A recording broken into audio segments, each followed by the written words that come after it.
Através da inovação e criatividade, a marca nacional de malas Telebags aplica o conceito da reutilização de materiais para a criação de novos e originais acessórios de moda. Telebags surgiu como marca há 2 anos atrás, com o conceito e com a preocupação de fazer o reaproveitamento dos materiais de publicidade, nomeadamente as telas de publicidade que se vê na rua, que é um material altamente resistente, aliás ele é feito para estar no exterior e para resistir às intempéries, e fazer então a transformação desses materiais em peças que possam ser usadas no nosso dia-a-dia, peças bonitas, peças úteis e peças claramente de ecodesign.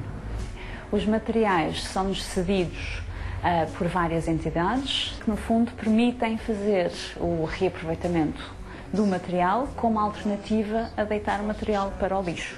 O processo de criar uma Telebags começa, em primeiro lugar, pela recolha das telas, passa para a nossa unidade de descontaminação e lavagem, para poderem ser usadas no dia-a-dia, passa para o processo de design, ou seja, onde é feita a concepção das peças finais, em termos da definição dos cortes, dos acabamentos, passa pela fase de corte e confecção, feita em fábrica, e depois toda a parte de controle de qualidade, que é uma parte crítica no processo todo.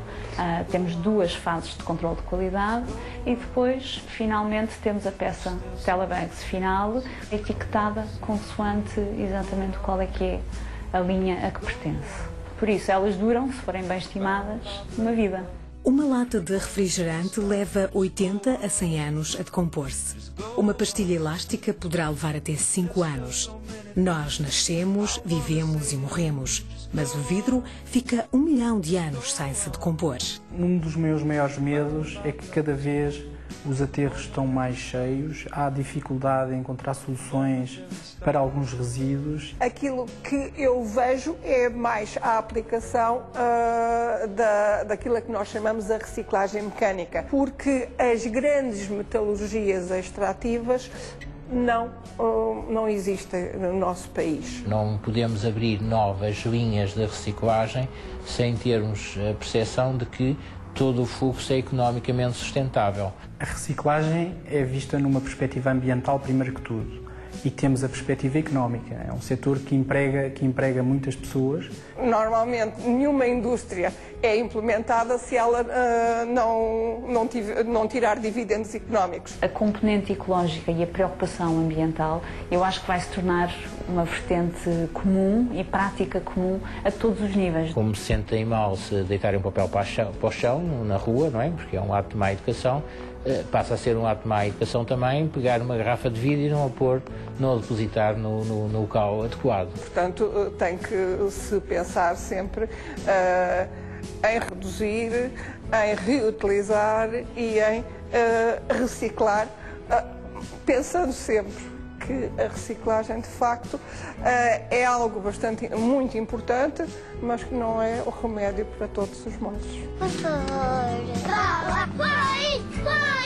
E agora, já o convenci? Mário Raposo faz parte da Sociedade Ponte Verde e é meu convidado aqui hoje no Geração Hightech. Mário, muito obrigado por estar aqui. Olá, obrigado. Começo por lhe perguntar, as pessoas em casa não têm essa ideia há mais do que a Sociedade Ponte Verde. O que é a Sociedade Ponte Verde, efetivamente? A Sociedade Ponte Verde foi uma entidade criada, é uma entidade privada, mas sem fins lucrativos, e que foi criada para resolver um problema das sociedades modernas, que são as embalagens. As embalagens resolveram muitos problemas, nomeadamente na indústria alimentar, protegem os alimentos, conservam os alimentos, mas depois causam um problema quando são um resíduo. E a Sociedade Ponte Verde foi criada precisamente para resolver este problema chamado embalagens. Mas a reciclagem é muito maior do que isso, felizmente. Vocês são uma das 9 sociedades que existem em Portugal. Exatamente, há 9 entidades gestoras, quer para pneus, para veículos em fim de vida, para óleos de automóvel, para medicamentos, como a Valormed. Enfim, felizmente é um mundo relativamente grande este da reciclagem. Diga uma coisa, na sua opinião, qual é a verdadeira importância da reciclagem para um país pequeno como Portugal? A reciclagem, e nomeadamente, no caso, a reciclagem de resíduos de embalagem, é fundamental. Precisamente porque somos um país pequeno, é que temos um problema chamado aterros sanitários. Ninguém quer ter um aterro sanitário no seu quintal. Ninguém quer ter espaços que poderiam ser ocupados com jardins, com habitação, ocupados com resíduos. E, portanto, o primeiro problema que a reciclagem vem resolver Diminuir esses espaços. é reduzir esses espaços, reduzir o montante que vai para esses espaços. E só este ano vamos encaminhar para a reciclagem mais de 500 mil toneladas de embalagens. Portanto, são menos 500 mil toneladas que nós vemos em aterros. Um segundo problema prende-se com as próprias matérias-primas. Parece que a humanidade já percebeu que não podemos continuar infinitamente a retirar recursos que são finitos. O petróleo é finito, a madeira é finita, enfim, os recursos do planeta são finitos. E a reciclagem permite que matérias-primas como estas ganhem uma nova vida e durem eternamente. Por exemplo, no vidro, uma garrafa de vidro reciclada dá outra garrafa de vidro reciclada. No caso do metal, idem.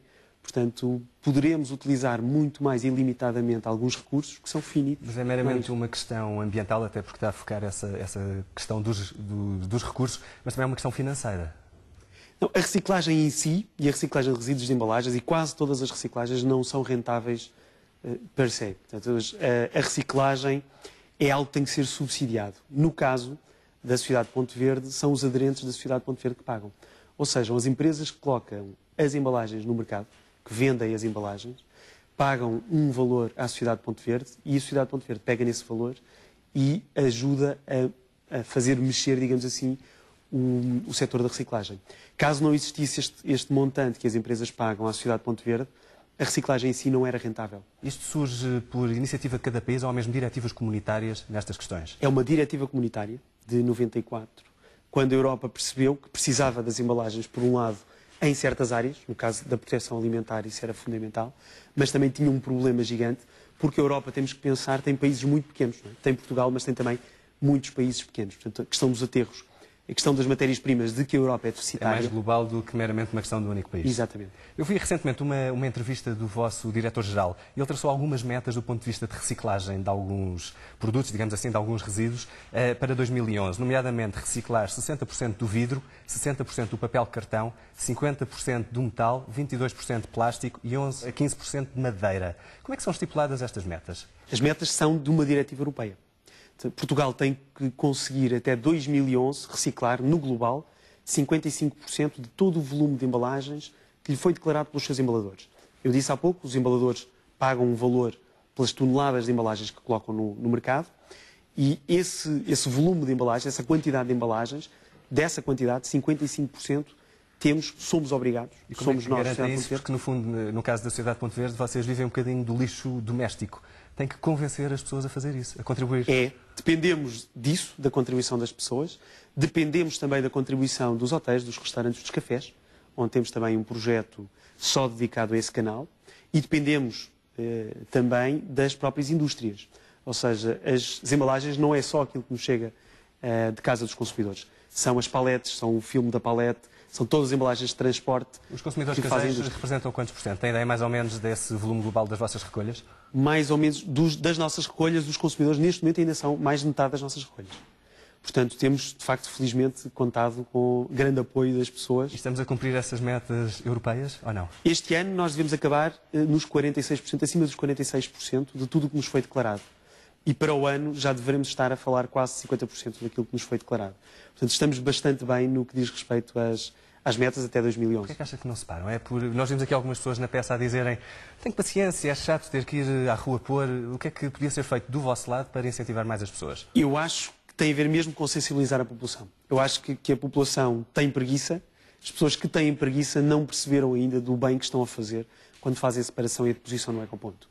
E, portanto, eu considero isso nossa responsabilidade da comunicação, a de convencer cada vez mais gente a fazer a separação. O que tem acontecido, quer dizer, se voltarmos um bocadinho atrás, em 2004, 48% dos lares separavam. Em 2007, 63% dos lares separavam. E nós, em relação aos nossos vizinhos europeus, como é que estamos? É assim, temos um pouco de tudo na Europa. A Europa agora é muito alargada. É evidente que quem começou primeiro, e se falarmos de Bélgica, Alemanha, enfim, estão muito à frente. Estão muito à frente, o que nos dá muita esperança, porque têm taxas de reciclagem superiores já, em alguns casos, a 80%. Isso dá-nos mais esperança do que nos preocupa. Também começámos um bocadinho depois, nós começámos com a Sociedade de Ponte Verde em 1996, as primeiras retomas surgiram em 97, portanto temos